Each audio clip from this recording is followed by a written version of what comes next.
Let's start out with the one story that, of course, everyone is talking about all over the place. Wherever you go, people just cannot stop talking about the election results in Slovakia. This is from Al Jazeera. Slovakia's Populist Party opposed to Ukraine aid wins votes. This is from Al Jazeera. The left-wing former Prime Minister Robert Fico has promised to end military aid for Ukraine, but smaller parties will be key to forming a coalition. Now, this was from Al Jazeera. This was one of the only headlines that you could find talking about this that did not emphasize pro-Putin Prime Minister Robert Fico elected. Almost every other mainstream outlet made sure to put in their headline that this guy is essentially a Putin puppet. Al Jazeera does mention that he has spoken more favorably of Russia than his opposition parties, but there's reason for that, as we will get into in just a moment here.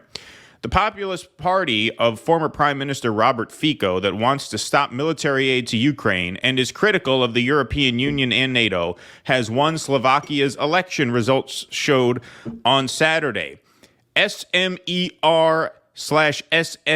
Party, that's some name. SMERSSD. That's some name for a party. That sounds like the new COVID variant, more than a political party. Scored 23.3%, beating the centrist progressive Slovakia PS party that garnered 17% of the vote. The Slovak Statistics Office said early on Sunday, after completing the count of 99.98% of the votes from some 6,000 polling stations. Saturday's vote was a test for the small Eastern European country's support for neighboring Ukraine in its war with Russia. The 59-year-old Fico has promised that Slovakia, one of Europe's biggest donors to Ukraine as a share of its gross domestic product, will not send, quote, a single round of ammunition to Ukraine and has called for better relations with Russia. Analysts predict a Fico government could radically change Slovakia's foreign policy to resemble that of Hungarian Prime Minister Viktor Orban, straining a fragile unity in the EU and NATO on opposing Russia's full-scale invasion in February 2022. Fico's views reflect traditionally warm sentiments towards Russia among many Slovaks. So this really forms the second sort of anti-NATO government within NATO. Obviously, Viktor Orban has criticized the continuous funding of the Ukraine war, and now it seems as though Slovakia has voted in a government that will take a similar posture. Now, the New York Times asked, what will an anti-NATO win in an EU nation mean for Ukraine? In much of Europe, the election in Slovakia was seen as a bellwether of mainstream support for Ukraine in its war with Russia, but voters seemed most concerned with pocketbook issues. So the New York Times writes, the vice president of the European Union's executive arm in Brussels, Vera Jourova, a Czech politician responsible for digital policy, called last week on digital platforms like Facebook and TikTok to do more to blunt what she describes as Russia's multi-million euro weapon of mass manipulation ahead of elections in Slovakia and in Poland in mid-October. The Slovak vote, she said, was a test case for Russia's ability to influence voters' choices through online disinformation. So you see, these campaigns are not at all unique to America.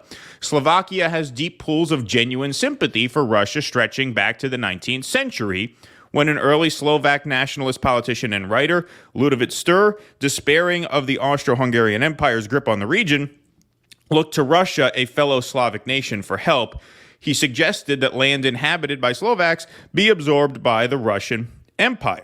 Okay, so there you have it. So then, was it Russian manipulation of public sentiments that tipped the scale, or was it just genuine public sentiments? They go on to write, Russia has worked hard to strengthen these historical sympathies through pro-Russian media outlets and groups like Bratza Brata, or Brother for Brother, a belligerent motorcycle gang affiliated with the Kremlin-sponsored Night Wolves biker group in Russia, which has an influential presence on social media.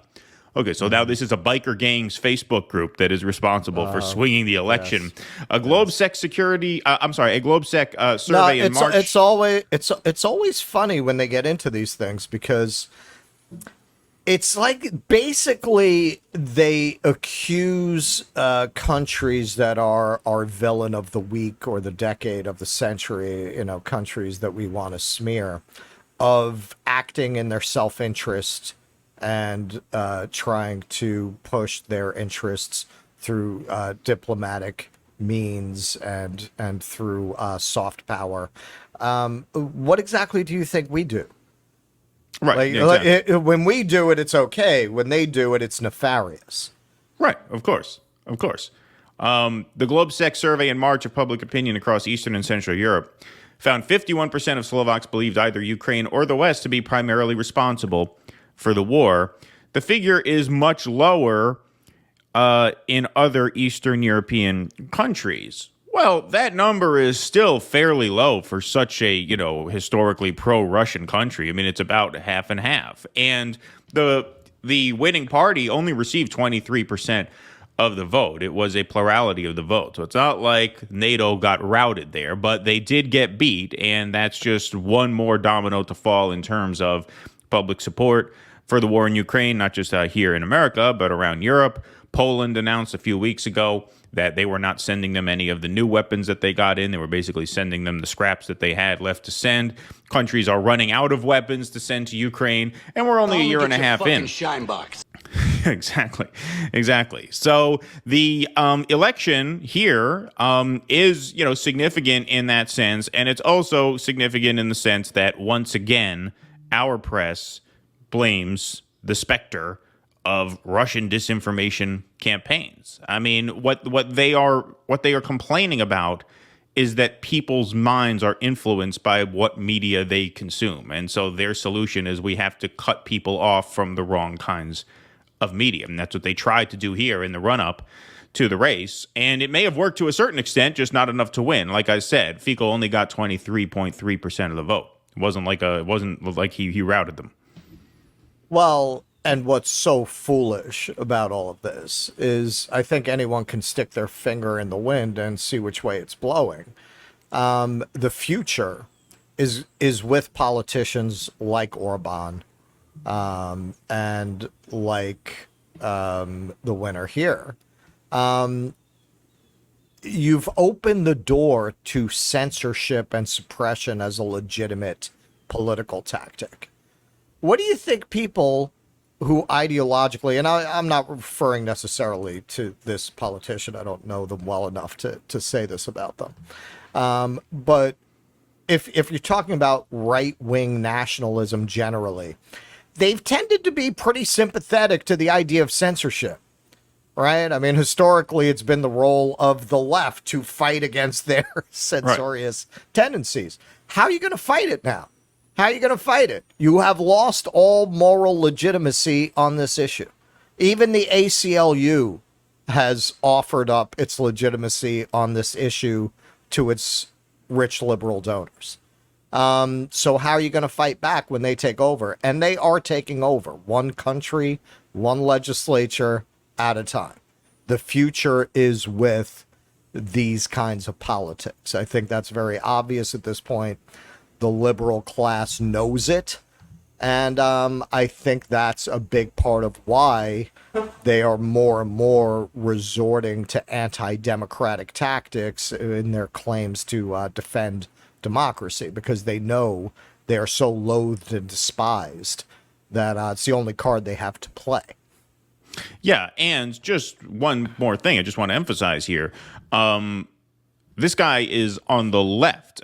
He is described as a populist in this Al Jazeera headline. In all of the American press, is called a pro-Putin or pro-Russian figure. They don't mention whether he's left. You see, that's why I didn't want to jump to conclusions, because I don't know this party or this politician.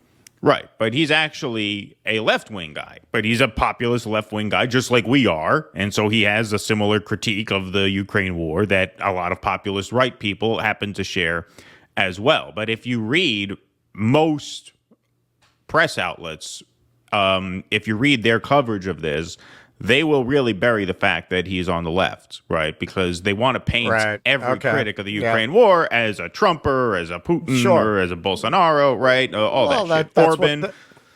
Well, that's what they do with everything. I mean, Right. if you challenge them on anything, you're a right winger, you're a white supremacist, you're a Nazi.